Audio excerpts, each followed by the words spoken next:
Varicose వ్యాధితో బాధపడుతున్నారంట. తక్కువ ఖర్చుతో ట్రీట్మెంట్ కావాలి అనుకుంటే ఎవిస్ హాస్పిటల్ని సంప్రదించండి. నమస్తే రమగారు. నమస్తే రమగారు, ప్రజెంట్ రకరకాల మానసిక సమస్యలండి. ఇది మానసిక సమస్య అంటే కాదు, కానీ అలాగే అనిపిస్తూ ఉంటుంది. వాటిని ఎలా హ్యాండిల్ చేయాలి, వాటిలో నుంచి ఎలా బయటపడాలి, ఎవరి సలహా తీసుకోవాలి, అన్ని ప్రశ్నలే. అవునా కదా? మీకు అసలు ఎన్ని వస్తాయో కదా కాల్స్, ఇది అది ఇట్లా చేయాలా అట్లా చేయాలా ఏం చేయాలి, దాన్ని పీక్గా వెళ్ళిపోతున్నారండి. రకరకాల ఇన్ఫర్మేషన్ మనకు వచ్చేయటంతో అట్లా ఆలోచిస్తున్నారేమో అనిపించేస్తుందండి. మీది వింటూ ఇంకోటి ఇంకోటి ఇంకోటి ఇంకొకటి 10 మందిని వినేసి ఏది చేయాలో అర్థం కాని పరిస్థితి. అవును కదా. అక్కడి వరకు అయితే పర్వాలేదు, మానసికంగా ఇంకా అదే అదే అదే ఆలోచించేసుకొని ఎవరైతే వింటారో వాళ్ళు ఫ్యామిలీ మీద రుద్దేస్తూ ఉంటారు. అవును. ఏం చేయాలి రమ్మగారు? ఏం చేయాలి జయ? స్వధర్మే నిధనం శ్రేయ, పరధర్మో భయావహ. అంతే. ఇప్పుడు కూడా గురుగారు చెప్పారు. గురుగారు అలా చెప్పారు, మీరు ఇలా చెప్తారేంటి? మరి గురుగారిని వింటావా నన్ను వింటావా? ఎవరో ఒకళ్ళని విను. గురుగారినైనా విను, నన్నైనా విను.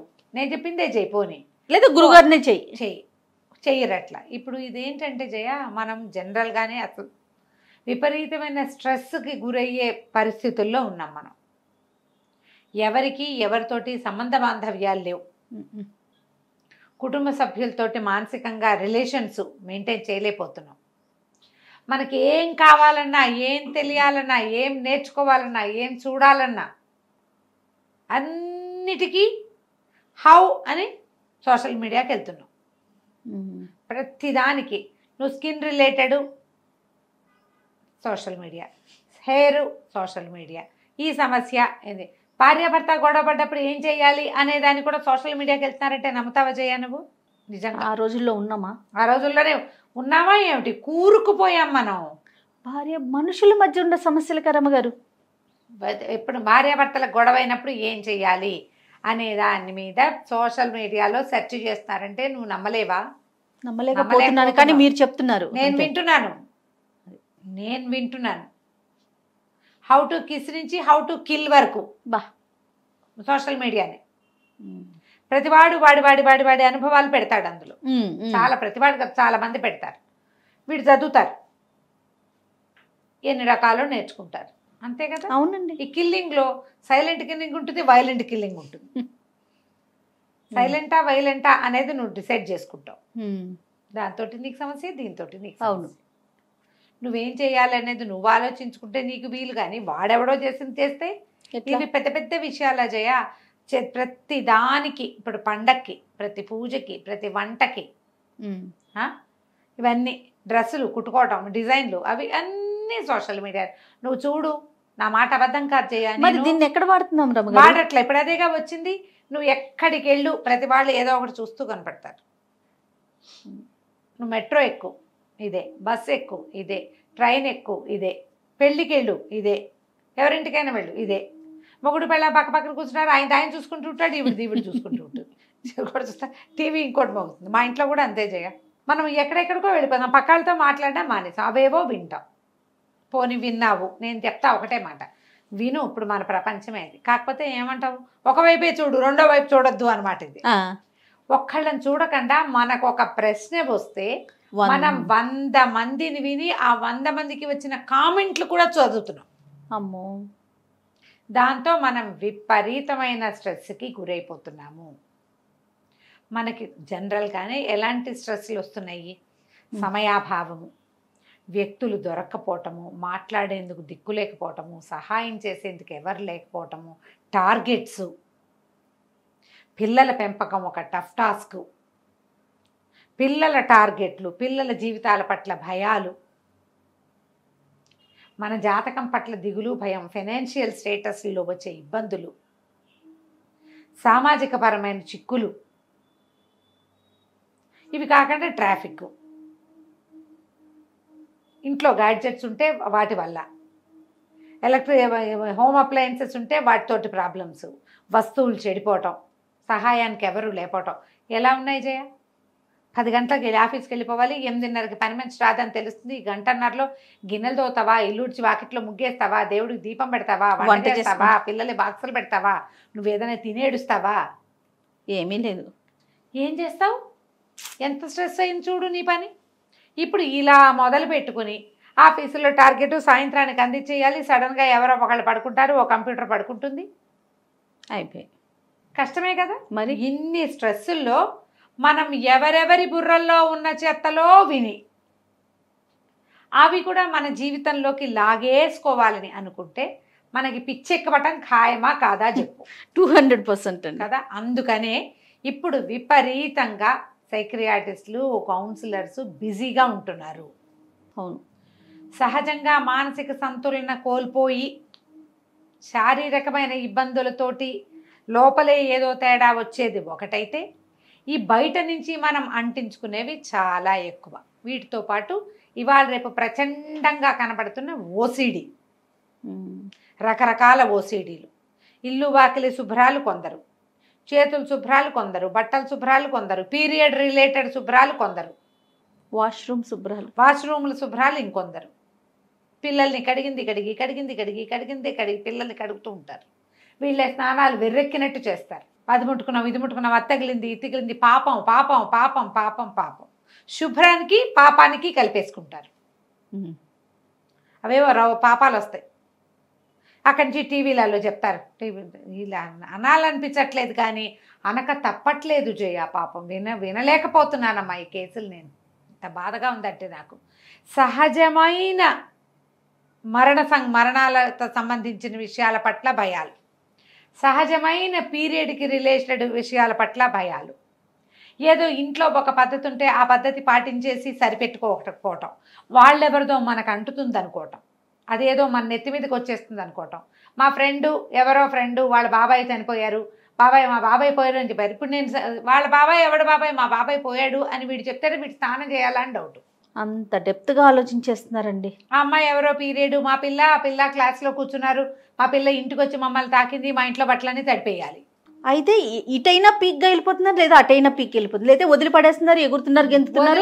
వదిలేసే వాళ్ళు దేవుడు లేదు, ఇది లేదు, శివరాత్రి లేదు, శుక్రవారం లేదు, ఆదివారం లేదు, ఎప్పుడు పడితే అప్పుడు తినేయటం, తిరిగేయటం, ఇష్టారాజ్యంగా ఉండటం, స్నానాలు లేవు, శుభ్రాలు లేవు. వీళ్ళ ఈ జనాభా పిచ్చా ఎందుకు స్నానం చెప్పతే ఏమవుతుంది అనేవాళ్ళు పెరిగిపోయారు. అవును.